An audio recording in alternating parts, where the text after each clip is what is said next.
I have always been fascinated by the dual structures of political commentary and reality. Political commentary, psychology, and reality all kind of merging together into this weird concatenation of things. And it's been the thing that I've been fascinated by. And it's one of the reasons why I am so monumentally disgusted and disappointed and bored with the degree of discussion on the part of most people when it comes to what is happening right now in West Asia, the Middle East, Israel, Hamas. It just it is beyond anything. It's almost like a separate issue. The issue is in distinction from those individuals who are trying to figure this thing out and discussing it, there's a side issue of the reality that people find themselves in. And what I'm trying to understand is that you are looking at something right now that is going to change the world. This is like watching World War One, World War Two, Bretton Woods.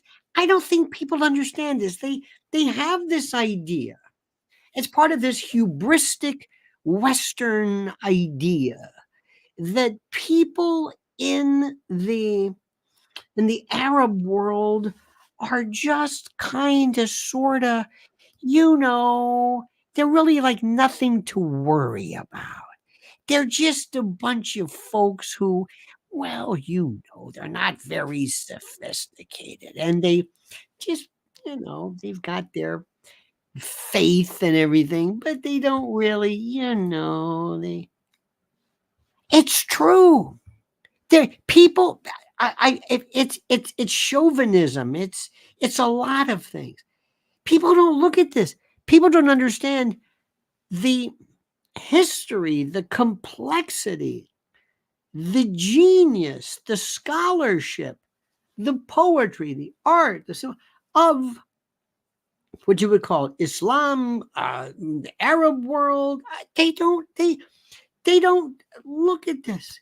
During World War II, one of the hardest parts for people to grasp and why it was so required for people later on, like, um, oh God, Louis B. Mayer and others, to force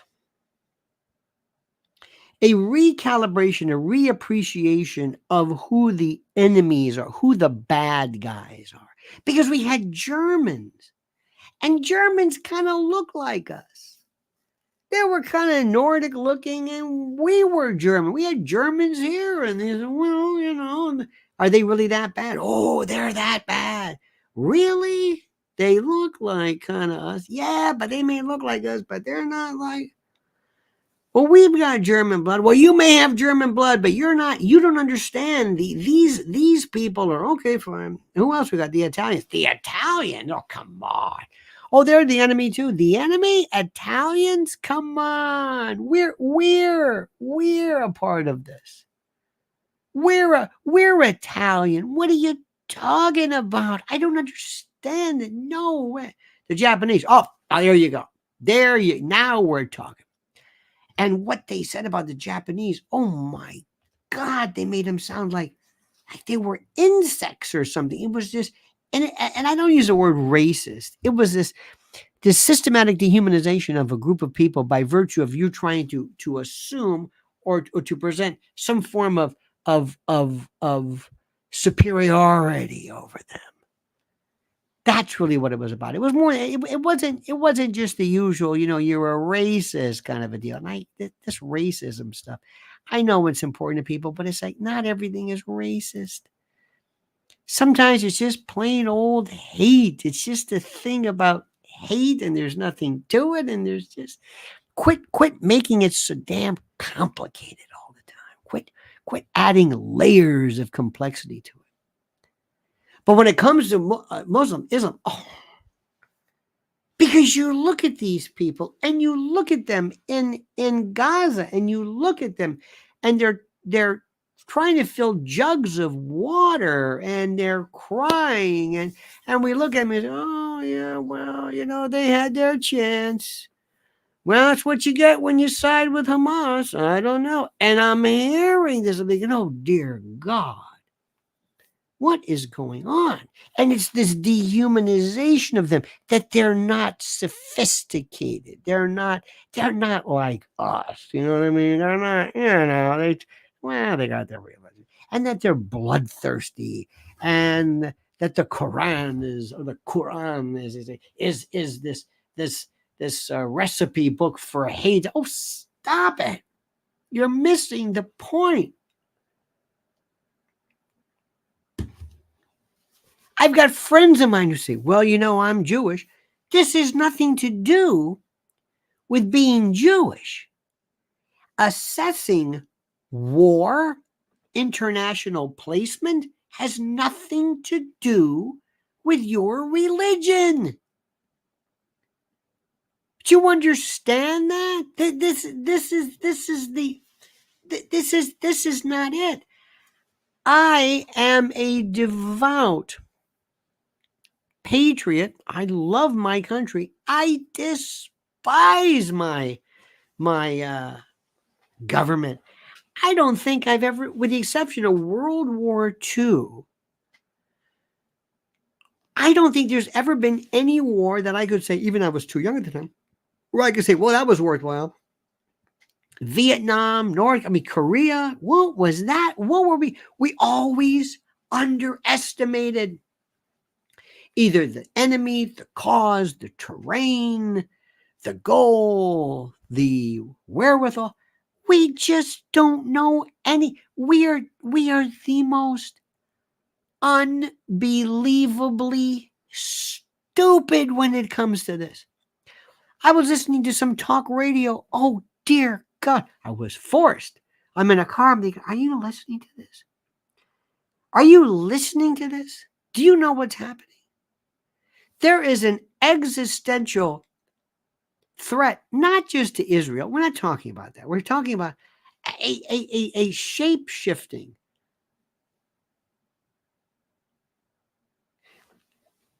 When you talk to people, this is the first rule. And I'm not the only one who said this, but Robert McNamara said this, and others have said this. Do you understand when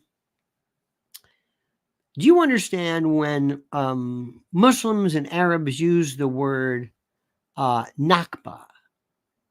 The Nakba means disaster, catastrophe, cataclysm. It's also known as the Palestinian catastrophe, the destruction of the Palestinian society and homeland in 1948, and the permanent displacement of a majority of the Palestinian Arabs.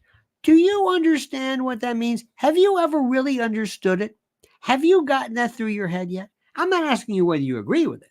I'm not asking you whether it makes sense, whether you agree with it.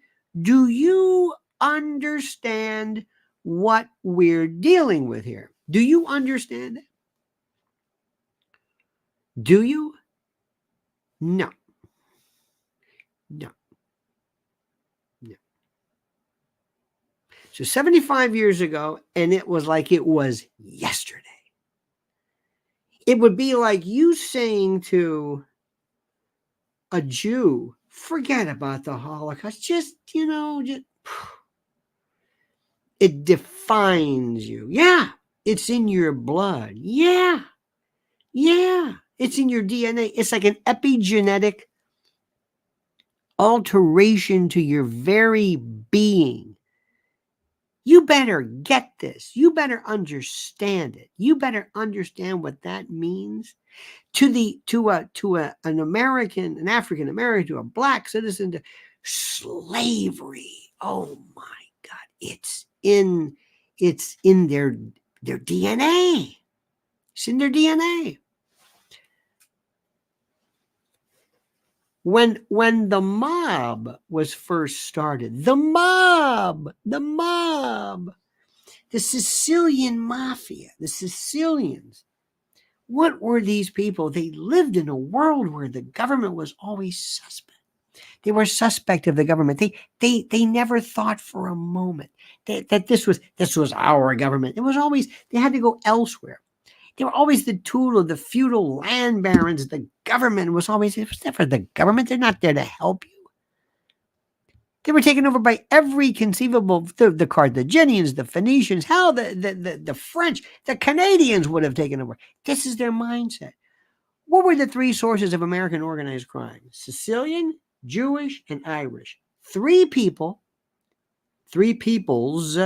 involved in subjugation and the like. Critical. If you don't understand that, you don't understand these people. You don't get it. You don't get it. It's one of those things where I'm thinking to myself, I don't know what to tell you. You must understand this. And this is what we're talking about. Look at this. Our friends at Mobile Oil have a super chat. Thank you. The need for energy is universal.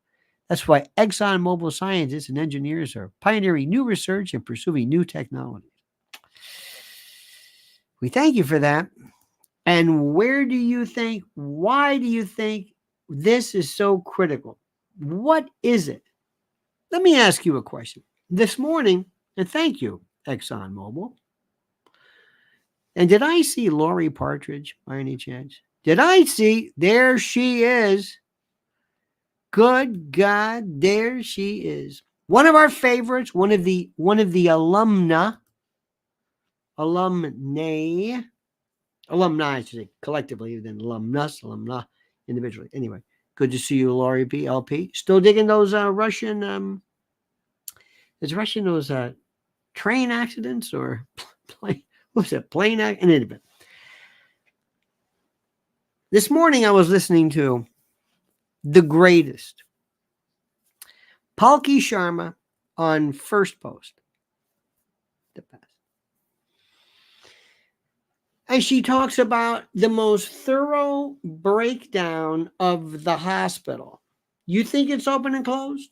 Who thinks it's open and closed? Who thinks, well, we got to that one. Who thinks the whole world has got that figured out? We know who was involved in the hospital. Who thinks that? Anybody? Anybody think that? Do you think that? Do you think, well, that's taken care of? Got that figured out? Got that all done? Yep, it's clearly Israelis. They're in the clear. Not them whatsoever. There's the evidence. There's the data. No doubt about it. Do you think that? If you listen to people I know, they say, well, this case closed. Not really. From what I've seen, I think. Now let's talk about that. What do you do? How do you clarify this? How do you clarify this? You want to talk about that? A lot of people don't want to do that. I've already made up my mind. Well, they haven't. So that's that one. Next, why is Qatar so important? Lori, airplane crashes. Yes. Must be a wild Saturday night. So I said, watch airplane crashes. Explain Qatar. All the geniuses here. Explain Qatar. Explain Qatar. What role does Qatar play in? Come on. Anybody? Let's talk about that. What happens next? Believe it or not, where does Putin work into this? Where does Xi Jinping work in? Wait a minute, what? What do they have to do with this? Tell me. Nobody's talking about that. Who? Where do you think this is going next? Do you think this is going to end in peace? Never. There's never going to be peace. Never. Look at what Qatar. Look at this. See how this Western Qatar, paymasters, Qatar, Hamas. Hear that? See the way they say that? And you're not wrong. See that? That's Western thinking. Well, that's just they're the middleman. Really? Okay. That's it? Yeah. Well, what should we do with Qatar? I don't know. They're just they're holding the money, really holding the money. Qatar would say to you, ask your government about what we do and how we've worked with your government. Go ahead. When there was a big problem in the 90s with Syria, with Saudi Arabia, where do you think Doha let American troops and the military bases right there? How does Al Jazeera, remember when Al Jazeera worked into this? You see, we love to just say, that's it. It's a matter of that. That's this. These are good guys, bad guys. Is Qatar the good guys or the bad guys? Anybody? If you use the word good, bad, you're out of your mind. That's the simplicity of this. You want a simple answer. You want people to get to the point. Just tell me, what do I think? Don't give me this. I can't go back and forth. I don't know what you're talking about. I don't know what you're talking about. What is this? What is it going to be? Is Israel going to win? Are they the good guys? Who's the bad guys? What are we going? Yay! We like okay, good. What happened? What did Biden do? Why did Biden go there? Why is John Fetterman speaking up in terms of? I mean, he is like Fetterman, who's walking around clueless. He's 100% for Israel. Do you understand that the world is speaking? I don't know where you've been, but where is this overwhelming? And this is important. And by the way, this is not about me being on any side. Remember, I said things like this about my country. I'm looking at the war effort. Who is behind Israel? What does this look like?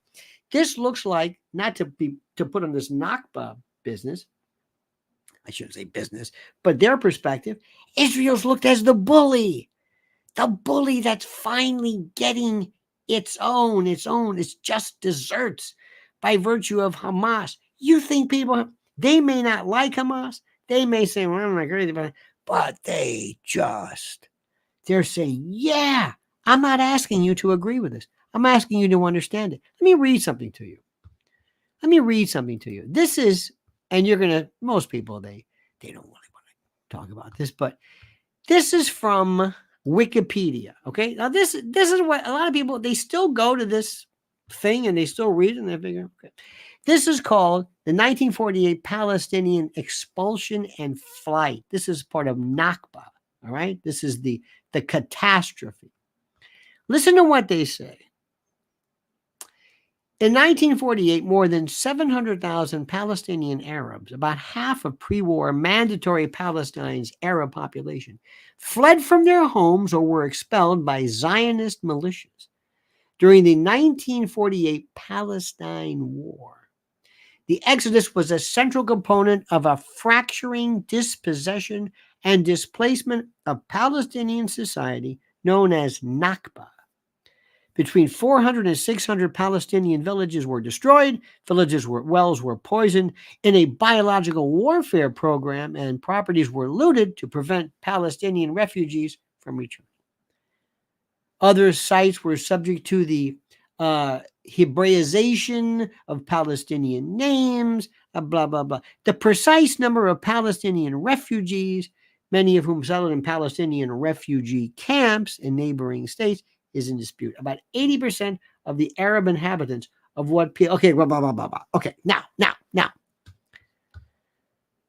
Listen to me and try to get this. I'm not asking you whether you agree with it. I'm not asking you whether it's true. I'm not asking you whether it's fake news, true news, hate news. I'm not asking that. What I'm asking you is, do you understand this is what they're saying? This is what they're thinking. My toothbrush says, sorry, we couldn't make it last night. My husband-in-law was visiting from Vermont. He brought over homemade bananas and grilled grapes. Okay. Thank you. I'm glad.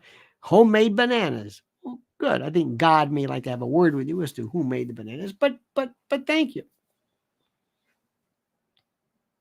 Now, here's what I'm trying to do too. I'm not asking you to tell me, well, what is the role? Doesn't matter. What's happening? Let me tell you this much. You got to ask yourself this question. There's not, when people turned against us, when the world was against the Vietnam War, and a lot of people were basically on the side of Vietnam, a lot of people were, because they looked at Vietnam as, as we of course, we should have some kind of a connection with this notion of the bully reference, because that's kind of what people think we are. They think we are that way. They really think, and I get it, and I'm not suggesting it's not necessarily warranted, but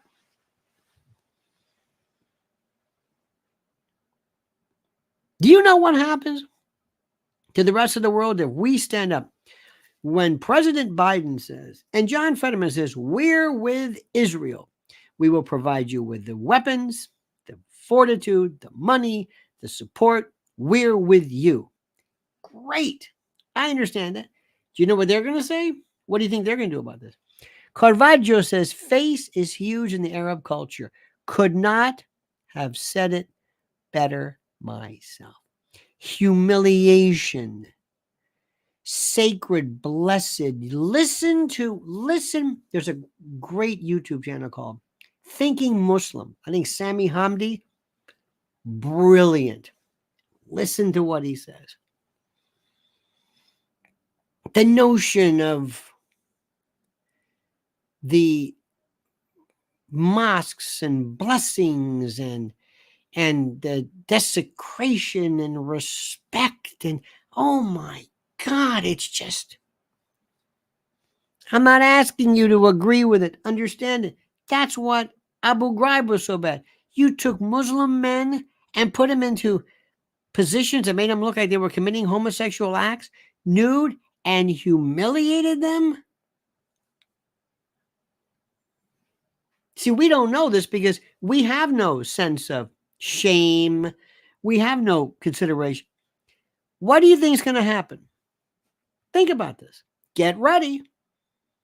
I'm not saying whether it's warranted. I'm not saying I don't agree with it, obviously.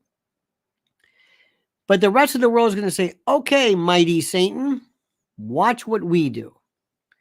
We're going to show you what we do. We're going to show you with embassies. We're going to show you with protests. We're going to show you with social media. We're going to show you with violence. We're going to show you, we're going to put you in the same position as Israel or whatever it is. Do you know that Qatar said the other day, I don't even care what, but Hamas attacked. I don't care. It was provoked. You know how many people say, well, they were provoked. Wait a minute. Taking hostages and attacking, killing people, but so what? This is the mentality. I'm not asking you to agree with it. Disagree with it. I don't care what you think. That's the way it is. What are you going to do about it? What are you going to do? Where do you think this is going to go? They're not even done yet. Let me ask you this question.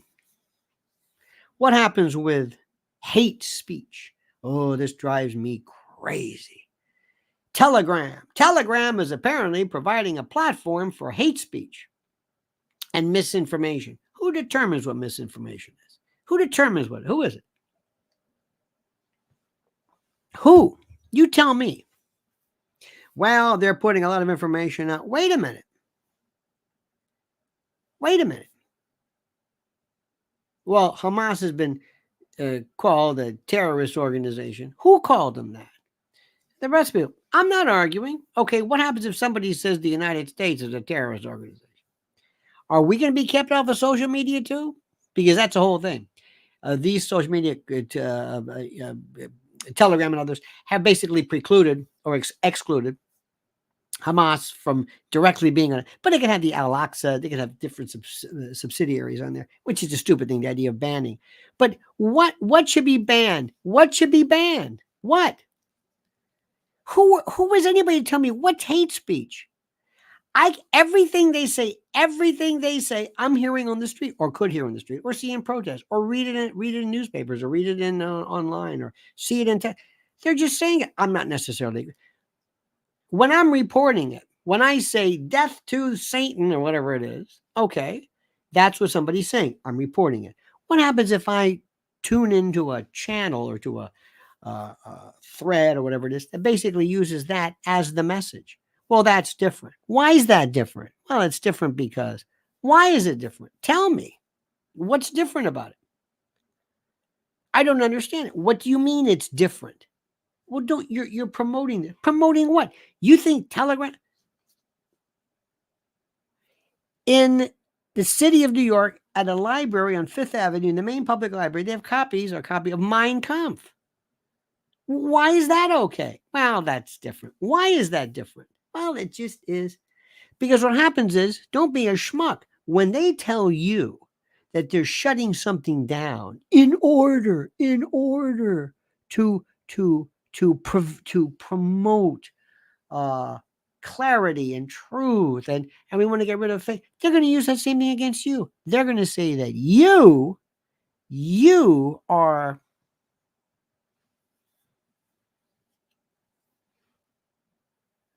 you're speaking the truth. Robin Hunter says, love builds. You're right about that. And what happens when I do not show you love? What happens when I show you disrespect? What happens to that? Love builds, and what? You're going to see right now a world that's never been the same. You're going to see a world your grandmothers or grandfathers, nobody's ever seen this before. Unipolarity is changing. This is a great reset. The United States has, and the word is that Biden and Blinken told Netanyahu, that's enough of that. Cut that out. Cut that out. Cut that out. What do you mean? You let them do this. Here's the best one. This is the thing which is so, no matter what anybody says. First of all, number one, Israel could not believe how nobody cares about the October 7th attack. Nobody didn't care. No word about it. Wait a minute. These poor people were dancing. Yeah, well, I still can't believe that one. Couldn't believe it. A lot of the world, not necessarily the Arab world, said, well, it's the way it goes. That's it. That's it. That's it. Okay. Wow. Okay, that's number one. Number two, people don't want to hear about anything about this. Their minds are made up regarding the hospital. That's it. They don't give a damn. But neither side want to hear about forensics. Who was okay? I'm sorry. We stand corrected. Excuse me, Israel. You were right. We did this. It was a botched rocket. It fell into the parking lot. It doesn't really apply. You think that's going to happen? Come on. Nobody cares about that. You understand that? Here's one I like. Wikipedia says husband-in-law, another husband of one's wife. Typically used in cases of divorce and subsequent remarriage, quotations. Again, the most mondo of perspectives. Thank you for that. Thank you. So what are you going to do? All right, geniuses, what are you going to do? What are you going to do? I've just assembled you right now. You're in my thing. What are you going to do? Tell me one word. One word. I'm going to bring in everybody right now. I'm going to read the name of what it is you want to do. Who fixes this? Who? And by what is your standard? Fixes it so that we maintain superiority? And who is we? When they say the United States, do you think do I benefit from that superiority? I don't think so. What's the word? How do you do this? Come on. I've called you in. You're my envoy. You're my Kissinger. What do you do? What do you do?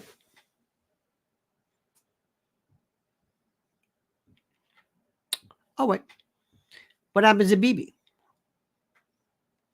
Bibi Netanyahu is a lightning rod. A lightning rod. He may be great for some people or some folks in Israel. He is absolutely this lightning rod. He's like Trump. The word is composure. Okay, I'm composed. What do I do?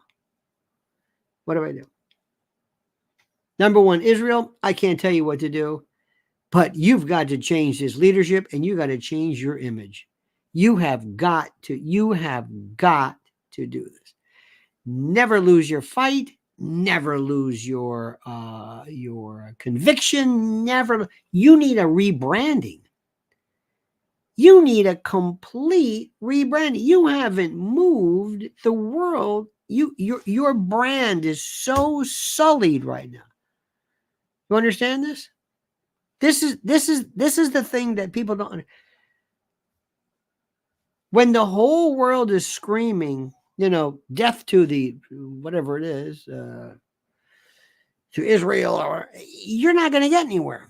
Now, that doesn't mean you have to worry about what people think, but Netanyahu, and I think he had a tremendous run.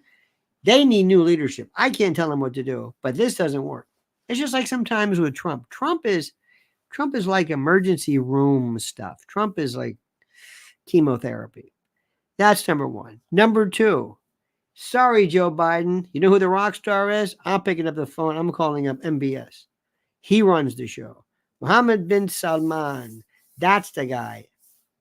That's the guy. He is the peacemaker.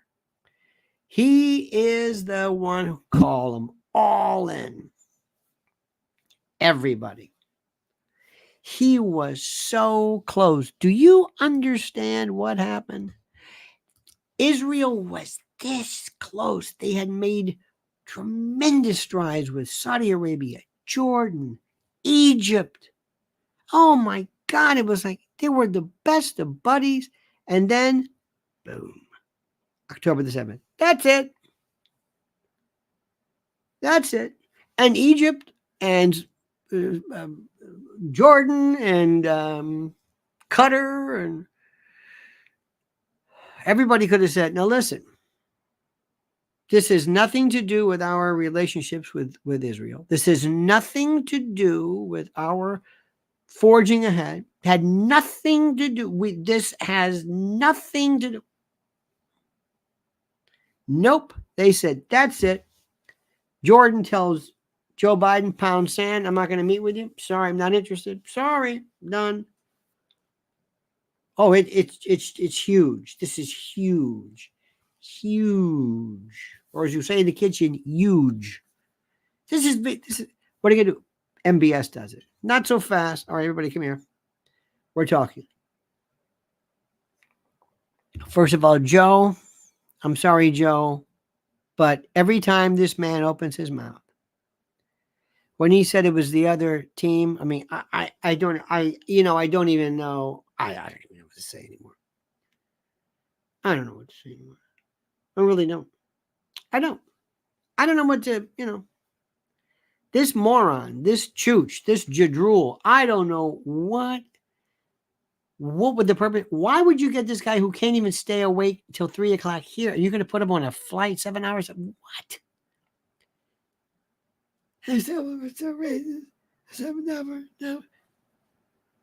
You are living in a country where they dye their beards to look more manly, and the women, you can't drive, and it's manly and solid, and this, and the Bedouins, and I'm on a horse, and I'm and you get this guy.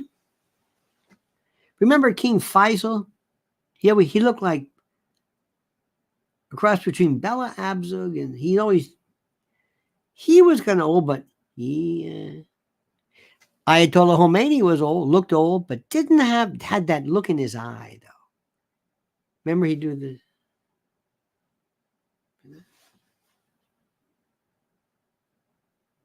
This is the worst. I mean, this is,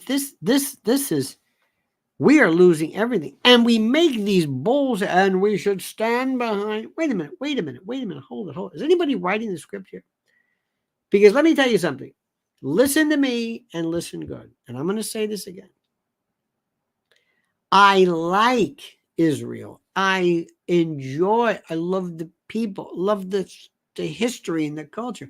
This is not about what you like, who the people are. It's not it. It's not it. I love this country. You've heard what I've said about my own government, as it were.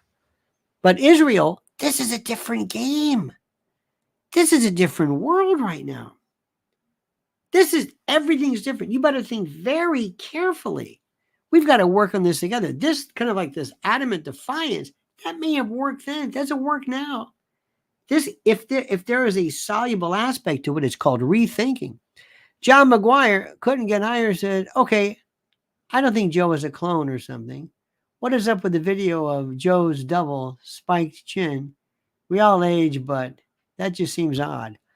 I do not know. I do not know, my friend, with that. That's indeed a good one. That is indeed a very, very interesting, a good one, as it were. We've got right now different stages. Ukraine, okay?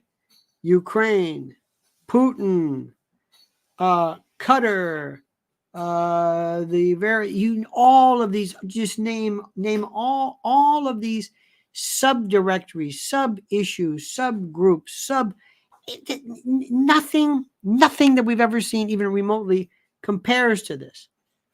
As we are speaking, and this is my biggest fear, when it comes here, we're seeing more of a police presence in New York. I thank God. I hope for that. Somebody somewhere is going to realize that if they plan something, if they plan some attack, something, I don't know what, the amount of coverage will be bigger than anything. Okay? This scares me. Sam says we must clone Trump before Trump clones us. Don't know what that means. How about the big story today? And by the way, Sam, thank you for that. You know, Sam and John McGuire, I don't have any interest in any of this Sidney Powell stuff or Jim Jordan, or I have no interest in anything that's going on almost domestically. None of it even. This is the biggest story. This is Al had a wonderful event last night, and I was talking to a number of people, Republicans, and I thought to myself, my God, they have no idea what's going on. They have no idea what's going on. And it's not, and put it this way, I understand that it is not Fox's job or Newsmax's job or whoever's job. There's so many great different versions of this to provide balance in anything. Nobody wants fair and nobody wants balance. But I am telling you that the level of complexity of this is such that it is beyond the comprehension of other people. And by the way, you can also turn to, there's a lot of platforms and channels where they do nothing but just go through the same thing. Why didn't Israel know about this? It's all about Israel. Why didn't Israel know about this? Is Israel up to the game? Is the IDF who we think it is? What about Mossad? What about, how much of this is of any interest? Is anybody ever going to say, now wait a minute, in addition to talking about the horrors of occupation, does anybody have anything to say about Mossad? About Hamas? Does anybody have anything to say about what they did, how they did, whom they killed, whom they terrorized? Does anyone have any interest in this? You never hear anything about that. Why do you think that is? This just never comes up. Never. Because in the worldview, Israel has no position whatsoever. They're just evil. In the leftist world, if you will, Israel has no position. They're never have. And in the quote, kind of the academic foreign policy, same thing. Israel has just it doesn't have any, the only friends it has, so to speak, are people whose opinions I don't necessarily respect, and the people who are necessarily against Israel, I don't respect them either. AOC hasn't been able to put together anything. You notice how Ilhan Omar shut her yap? You see that? John McGuire says, not suggesting you advertise, but a Lionel reviewing list would be nice. Oh, I'll tell you right now. Thank you for that. No, I appreciate that, John. Let me tell you right now, I will tell you precisely. I think they are, and I will say exactly who I think is terrific. Hang on a second. Let me give you one. This is, oh, here we go. Watch this. This is Palki Sharma. This is First Post. Let me put this one up for you. One of the best ones you can watch right now. Absolutely terrific. Listen to her breakdown of Qatar. Listen to her. It's wonderful. And the thing is, she gives you kind of a triangulated version of the news. It's not just one version. It's kind of a different. Weon is terrific. Oh, have you seen this? Here's one for you. I think she's terrific. Here's the opposite. Another. This is a very important message. This is Caroline Glick. Watch her. Just take what they're saying and triangulate. This is put it this way. It's what people on the right kind of wish they could say, sort of, but they don't really understand it. Let me give you another one. Oh, here we go. Let me give you another good one. Stand by. Well, here's a great one too. Watch this. This is Weon. World is One out of Delhi. Listen to them talk about Xi Jinping and Putin meeting. That's excellent. Palki Sharma used to be with Weon, and now she's moved. I think she's just superb. Because of all the information, I learned so very much. Sam Scheiser said a civilian army shall march to Palestine. Would not surprise me, sir. Oh, here we go. This is a great one too. This is Palki again. This is from Vantage. This is most excellent. Let me give you her. I'm not done yet. Oh, this one. This is Resistance and Betrayal with Sami Hamdi. I've listened to this one repeatedly. It's just, remember, I want to know what people think. This is again, I'm not going to learn anything from, with all due respect, I'm not going to learn from going to Fox News. I'm not. Because I know what Fox News is going to say. I'm not going to learn from that. You've got to tell me what it is that they're thinking from their point of view. And also how they see the rest of the world. They see things differently than we do. And it's not about right or wrong, whoever it is. And it doesn't matter. Let me give you another one too, by the way. Let me give you another one. Oh, you know who's really letting me down? That's becoming just so base. I don't even bother. Breaking Points, Sagar and Crystal. No, I'm not hearing it. But The Rising, very, very good. The Rising is excellent. Anytime you hear John Mearsheimer, go ahead and do this. See, you've got to be able to hear what it is that people say that you don't necessarily agree with. That's the thing. And not that you don't agree with them, but that you just don't know. I can't build a response if I don't know the ideas I'm trying to counter, if that makes any sense. Okay, you dig? Okay. Now, a couple things quickly. I did not mention this. Number one, there's a link here. February 3rd, I want to see you at the Cutting Room in New York City. Why is that different? Is it stand-up comedy? God, no, please. I don't ever want to see that. It's lecture, discussion. I don't want to say TED Talks because it's not, but we have this Q&A thing where you are involved in providing information. And you are a part of this. You are there. Tickets are available. Go right now. This is in February. This is just, it's right around the corner. The group of people is always fantastic. Next, My Patriot Supply. My Patriot Supply right now. $200 off a 3-month emergency food kit. This is a deal that if this doesn't entice you, I I I I don't know what could.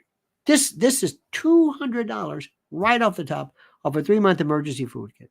Go to preparewithlionel.com, because remember one time, I'm telling you, it's not that there's going to be no food, it's going to be no stores. That's the difference.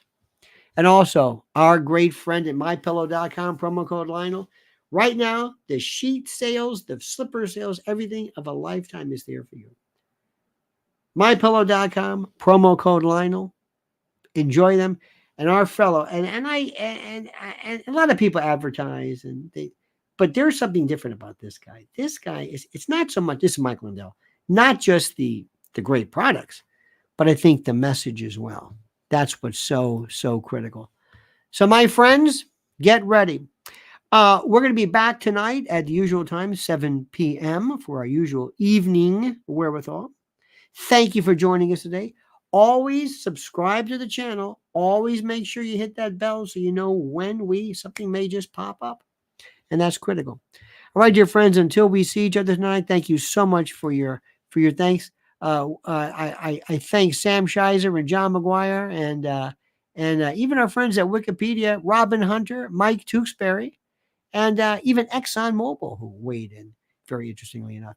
All right, friends, we'll see you tonight, 7 p.m. But don't forget these words: a monkey's dead, the show's over, sue ya, ta-ta.